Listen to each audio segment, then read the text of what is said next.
Assalamualaikum warahmatullahi wabarakatuh. Saya Muhraihan Febriandi, akan menjelaskan materi mengenai kelembagaan dan pendayagunaan zakat.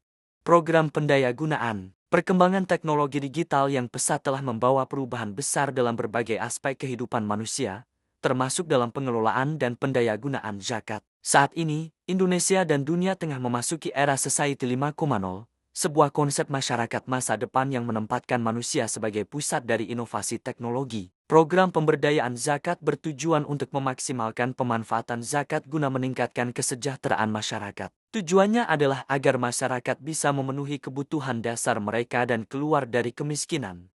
Berikut beberapa bentuk program pemberdayaan zakat. Yang pertama yaitu program penguatan pendidikan. Program ini bertujuan untuk meningkatkan kemampuan masyarakat melalui berbagai bentuk pendidikan. Yang kedua, program kesehatan. Program pemberdayaan zakat di bidang kesehatan berfokus pada peningkatan akses layanan kesehatan yang terjangkau. Yang ketiga, pendayagunaan zakat untuk usaha produktif. Program ini bertujuan untuk membantu masyarakat memperoleh penghasilan yang lebih baik melalui pemberian modal usaha dan pelatihan kewirausahaan. Yang keempat, pengelolaan zakat secara produktif.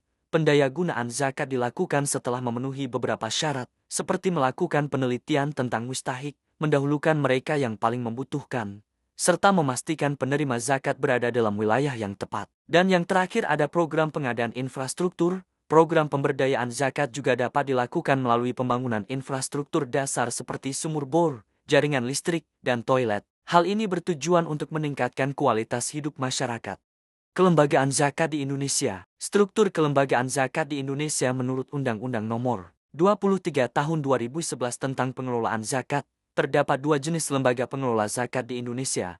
Yang pertama, Badan Amil Zakat Nasional atau Baznas. Keberadaan Badan Amil Zakat Nasional atau Baznas secara hukum sesuai dengan Keputusan Presiden Republik Indonesia Nomor 14 Tahun ke-2014. Alasan dibentuknya Badan Amil Zakat Nasional adalah dalam rangka pengelolaan zakat secara lebih berdaya guna dan berhasil guna serta dapat dipertanggungjawabkan. Dan yang kedua yaitu Lembaga Amil Zakat atau LAZ. Lembaga Amil Zakat atau LAZ adalah organisasi atau lembaga yang berfungsi untuk mengumpulkan, mendistribusikan, dan mendayagunakan zakat, infak, sedekah, dan dana sosial keagamaan lainnya sesuai dengan prinsip syariah.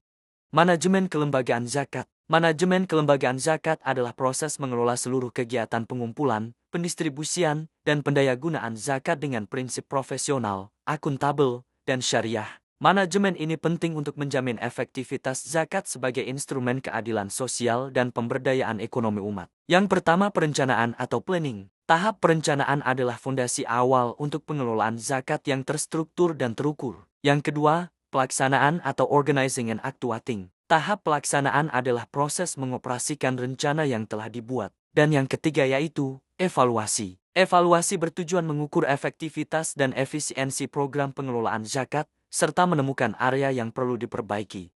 Materi yang terakhir yaitu strategi dalam manajemen kelembagaan. Poin strategis dalam konteks manajemen kelembagaan zakat mengacu pada langkah-langkah jangka panjang yang bersifat fundamental dan sistematis untuk memperkuat peran kelembagaan zakat dalam pembangunan ekonomi umat dan pengentasan kemiskinan. Langkah-langkah ini harus dilakukan secara sadar, terencana, dan berkelanjutan untuk menciptakan kelembagaan zakat yang profesional, terpercaya, transparan, dan berdampak besar secara sosial dan ekonomi. Yang pertama, peningkatan kapasitas dan profesionalisme amil zakat. Yang kedua, transformasi digital dan teknologi informasi. Yang ketiga, penguatan regulasi dan koordinasi lembaga. Yang keempat, integrasi zakat dengan program pembangunan nasional. Yang kelima, membangun kepercayaan publik atau public trust building. Yang keenam, diversifikasi program dan inovasi sosial. Dan yang terakhir yaitu penguatan riset dan data.